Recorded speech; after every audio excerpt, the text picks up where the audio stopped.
Hey guys, good morning. So welcome back to my vlog again guys. So day 2 na tayo ngayon dito sa Myanmar guys at 5:30 na ng umaga. So ngayon ay pupunta kami ng Pagoda guys. Malapit lang to, medyo malapit lang to sa hotel namin. At medyo mainit ngayon dito, alam niyo naman. Ay, nasa 32 degrees lang naman yung outfit check. Ang ganda naman ni Ariana. Sa handa na ba ang Gusto ko mag-shoes. Oh, bakit hindi ka bakit hindi ka mag-shoes? Ah, ito na yung camera mo. Yes, You will bring it. Yes. Ang cute. Na-try na, di mo wala pa? Yes, at the airport. Asan ang picture? No, I will. Ano pala siya? Yeah, I will consume all the film, the 70, And then 72 shots. How many? 72? Okay. So you still have 4. 4 lang palang allocated sa amin. Okay. So, dito na yung ride natin, guys. Tadaan! For this early morning adventure.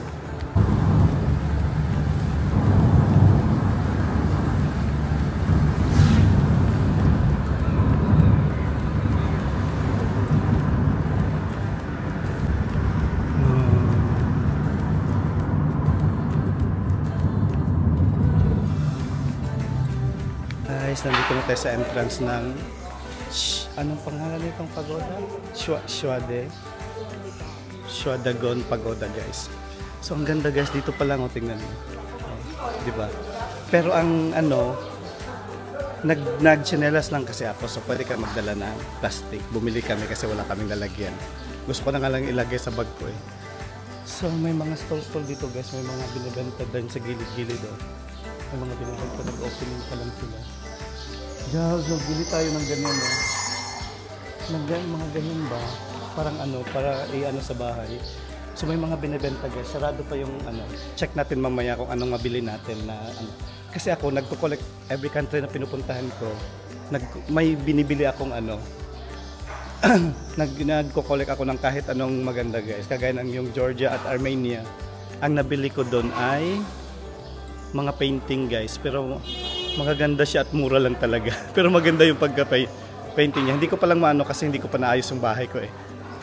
So ngayon, medyo wala pa masyadong tao. Dito guys, madaming ibon sa taas. Parang may mga nest na yan sila sa taas. Buti walang unggoy kagaya ng Batu Cave sa Malaysia guys. Napakadaming unggoy doon sa taas ng Tapos nakakatakot kasi syempre yung mga unggoy nang aagaw sila doon. Buti dito lang, mga ibon. Tapos madaming painting sa taas. O ayan, kung makikita nyo yan guys. Ayan o. May mga painting dito. At masakit yung paa mo agad. At marami na silang binibenta ng mga Buddha guys. Ayan. Nakikita nyo. So mamaya na tayo tumingin pagbalik natin. May x-ray doon banda sa baba yan. Tapos may ticket daw. May ticket dito guys. Dito pa lang guys makikita ko na ang ganda niya. Ang entrance. Oh, mauna na. Kaya ang ganda niya. Mga ilang steps na tayo, Jobs? Tingnan mo ang layo-layo, diba? Doon kami galing sa baba. Tapos hanggang dito.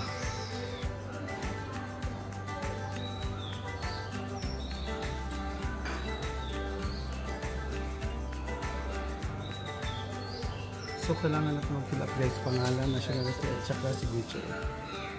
Bentahin pa na. Ang fee is 20,000. 20,000 for one person. So, 20,000 guys, 60,000 tayo lang. So, nasa 500 siya isa.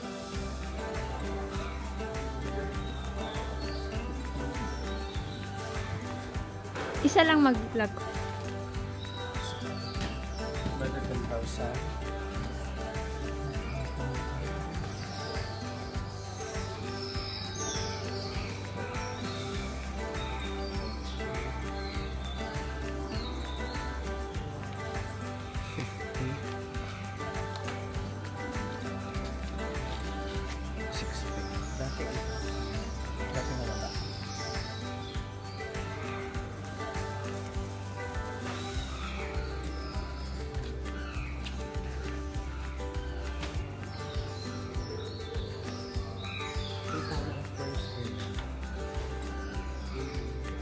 So March 6 na ngayon guys, tayo ang first na taga hindi dito ang pumasok. Kuha ka ng babasahin. Ayan guys. Kuha ka ng babasahin. Ayan, 20,000 per person pag foreigners. Sa gilid ko ka. May binigay silang ticket. Ayan yung pangalan niya. Sierra Dragon Pagoda Entrance. Yan. Binigyan na tayo ng babasahin. So yan, may information din sila guys na binigyan.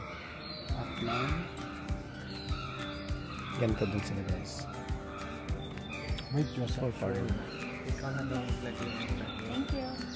Thank you. Thank you bro. So ayan na guys ang entrance niya. Ayan o, may ano kaagad dito. May malaking Buddha. Tapos ang ganda ng entrance. Entrance pa lang guys. Sa entrance pa lang kami guys, mga 15 minutes na kami dito. Kasi ang ganda ng harap pa lang. Kaya ayan o, ayan guys o. Yan. Dito tayo. Ang ganda niya. Dito pa lang. Ang ganda niya guys ngayon oh. Sobrang ganda. Katulad nito.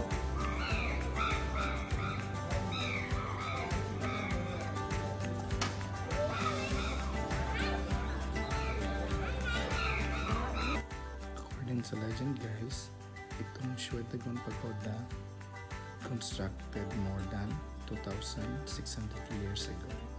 So ito ang pinaka-oldest Buddhist stupa in the world.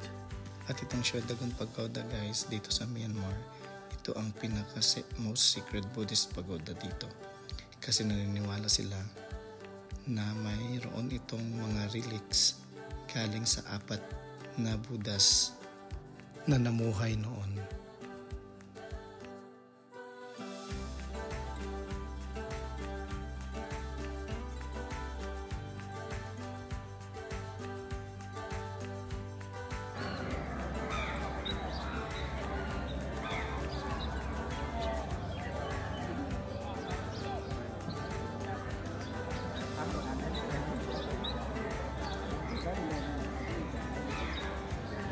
At 7 AM na guys. So ano na, sobrang madami ng tao.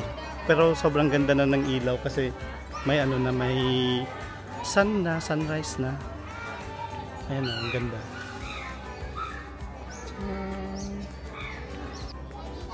Lakad ka din.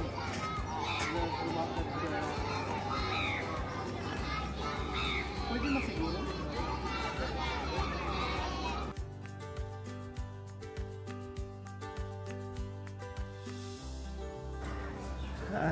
Tapos na kami dito guys. 7 plus na ng umaga, medyo madami ng tao. Kaya po, kung gusto mong pumunta dito ng ano, medyo konti pa lang tao, agahan niyo. Kasi mag-open siya ng 4 AM.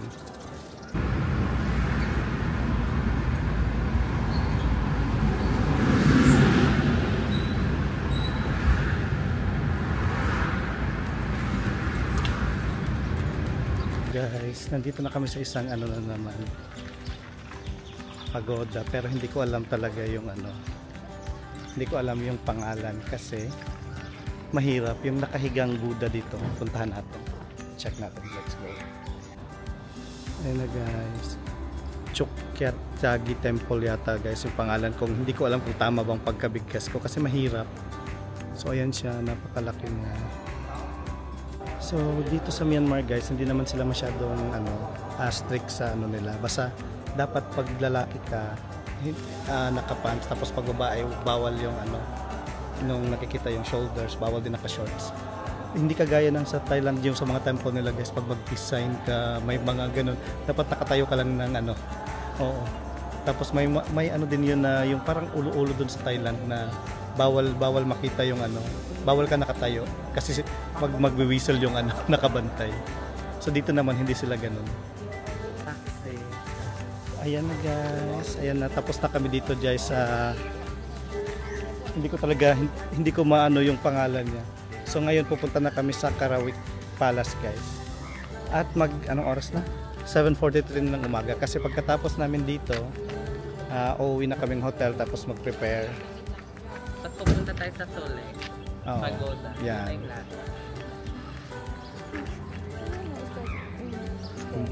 Pag kami ng aesthetic use, o extend mo sa akin lahat dito. At dumating na tayo dito sa Karawik Palace, guys. May ano lang siya, may entrance. Ayan o. Ito na naman. Kanina ito yung una. Dito, kasi pag ano, mag-video ka, 2,000. 2,000, tatlo kami, 2,000 lang binayad namin. Ayan. May lake siya sa harap, guys. Ayan. Ayan, diba? Tapos nandun yung palace. So, puntahan muna natin yan.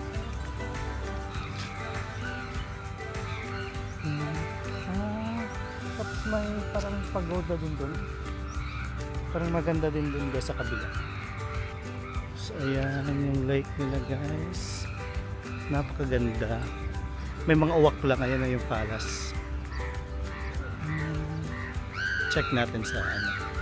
Ito na nga guys. Close pala siya ngayon. So under renovation ang Karawik Palace. Pwede naman siyang ikutin doon tayo sa ano. Doon may ikot mo siya eh. Hanggang doon kasi kung sa harap siya, maganda yung ano niya. Yung sa harapan. So maglakad-lakad muna tayo. Basta pag pupunta kayo dito sa Myanmar guys, magdala kayo ng sunscreen, salamin at hat kasi mainit, parang Pinas lang. Pero ngayon, ano pa kasi umaga pa lang. Alas 8 pa lang ng umaga so hindi pa siya ganun kaano. Tsaka maraming puno dito din. Kaya hindi masyadong ano. Ano nga dito parang Baguio feels siya guys. Yung daanan niya ganun. Tsaka maraming puno. Walang polusyon. So ayan na siya guys. Ayan na yung harap niya. Maghanap pa tayo ng ano, iba para makapag-picture tayong maganda. So dito guys sa loob ng ano yung parang compound siya ng temple, Karawik Temple. Marami siyang kainan, may nadaanan kami doon tapos meron na naman dito isa. Tapos dito maganda, parang maganda kasi makikita mo yung harap niya. So guys, ito na yung itong Karawik Palace between 1972 and 1974 dito sa eastern shore ng lake. At yan sa harap ng barge guys, yung parang ibon na hugis, dyan ang galing ang pangalan ng Karawik Palace. So isa daw yung mythical na ibon. Tapos na kami dito guys. So ngayon uwi muna kami kasi kakain, breakfast, tapos pahinga, tapos check out ng hotel, mamaya tapos ikot ulit. Tapos mamayang gabi, pupunta na kami ng Bagan. So welcome back to Cherry Hills Hotel guys. Hoy, alam niyo kung magkano yung binayad ko? 5,000 kasi nagbayad daw siya ng entrance fee doon. Kaya nga. So andito na kami guys kasi magbe-breakfast na kami. So guys, ito na yung free breakfast. Ang dried noodles. Fried noodles pala. Dried noodles. Noodles nga sabi niya. Hey, you Carmila kasi. Ayan guys. You Carmila. I like you okay. Carmila. So kakain lang. Not the movie. No. Jobs, can you give me the ano? Kasi madaya. Spoon, fork. Carmila. Kasi madaya ka. So, sana hindi siya maanghang guys. Kasi kulang ang spoon. Ibalik siya.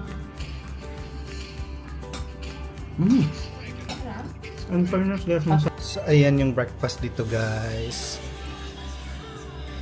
Fried noodles, tapos may fruits, may egg, may juice guys. So, dito lang yung sa Cherry Hills. Ayan yung mga kasama ko, busy pa sila naglalaro. Pero masarap siya, actually masarap. Masarap siya guys, pero naglalaro din ako ng Mobile Legends. Mamamatay ka na naman. Sigwal is drill. At mag-check out na kami guys kasi pupunta na kami mamaya ng ano, ng Bagan. Tapos before that, pupunta muna kami ng isang pagoda. Pero ito ay pagoda din. Oh, you're pagod too. I will Yeah. take your video there. No, you cannot. So, mag-check out na kami sa hotel guys.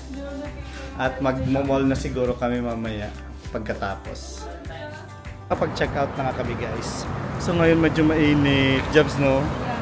Mainit dito sa Myanmar. Parang Pinas lang din. Sayang skincare jobs.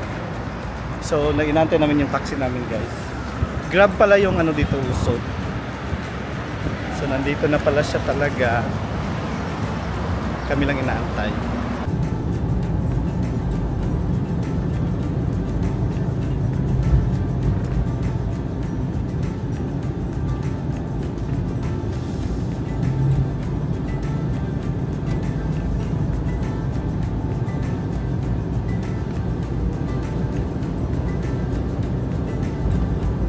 Nandito na kami sa mall pala, guys.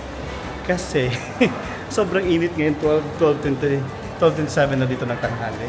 Kaso ang init kasi yung pagoda nasa gitna siya ng daan. Tapos maglalakad kami ng malayo. Bit-bit ko pa yung bag ko. So mabigat. Nasa mall kami, guys. Tapos naghahanap kami ng ano, ng matatambayan. And cafe. So guys, dito kami sa Sis's Bistro at bibili kami ka. Naghanap lang kami tambayan. Anong gusto mo dyan? Ito bang lalagyan ka? Yes. Diyan ka nga ganito. Mukhang masarap. Flossy. Diyan siya isang ganito.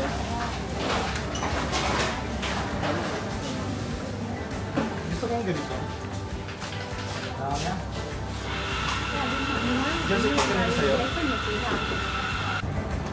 So ayan, guys. So lumabas na kami, guys, galing sa Soli Square. Pupunta na kami sa Soli Pagoda, guys. Hay, yun, naputol yung vlog ko doon sa ano, sa Sis's Bistro kasi bawal. Sinaway kami ni ate na bawal. So ngayon naglalakad na kami papuntang Soli, ano, medyo ano, mainit pero di pa rin kagaya ng Saudi. Naano mo pa rin na jobs, masarap yan. Oo, di ba sa Singapore ganyan, masarap. So yan, malapit lang to sa ano, sa Soli Square. Mga 5 minutes na walk lang. Oo, tapos ayan na. Ayan na kagad yung pagoda. Wait, pakita ko sa inyo. Ayan na siya, guys, oh, di ba? Malapit lang. So saan tayo yan, ano? Saan tayo tatawid? Bawal ka pala dito, Jobs. Nakikita mo ba yung mahaba daw yung leeg? Saba. Ayan o, sa pangalawa, mahabang leeg. Wala sa iya. Pag foreigner, itong babayaran. 10,000. Thank you. Harlan? Ano? Filipino. Philip? Meron silang yan. Hindi naman pala mainit masyado dito sa loob. Dito lang tayo magtambay. Dito tayo. Feeling ko mainit yung sa paa. Ay, dito sa gate. So itong sa loob, guys. Ayun.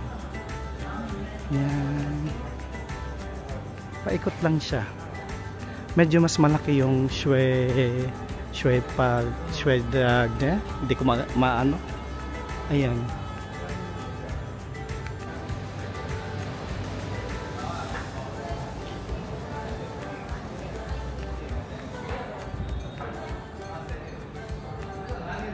Very soon, brother. Yeah. Okay, very soon, brother. So, Me now, my wedding, my next month I go watch Japan. On my wedding, my successful. My English marriage wedding. so guys, ayan. Galing na kami ng Soli. This is City Hall. City Hall. Okay. Thank you, brother. That's okay, never mind.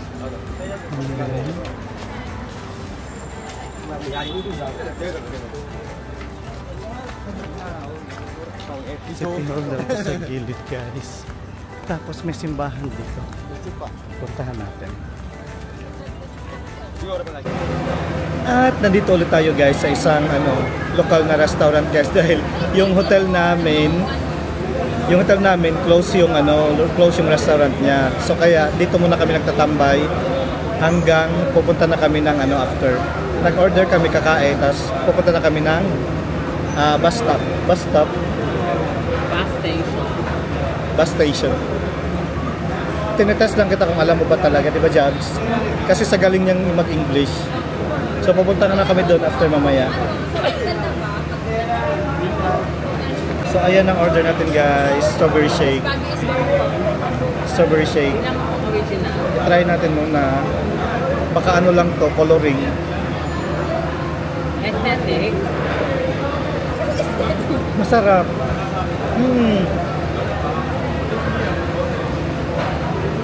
Masarap. So guys, ito na yung ano namin, squid roll. I have a lot of collection. Your lowest mahal. So, busog na naman, guys, kami. Ngayon maglalaro lang kami before going to bus station. Parang ang pinunta lang namin dito sa Myanmar, food trip. Kagabi pa kami, since dumating kami, guys, kain kami ng kain ng local food. Kasi dito, no, konti lang yung mga yung parang wala nga yatang McDonald's eh. Oo, fast foods wala kami masyado nakikita. Mga local foods lang yung namin, trip ngayon. Pero nag-ano lang ako kasi alam niyo naman di ako kumakain ng maanghang. Ako din.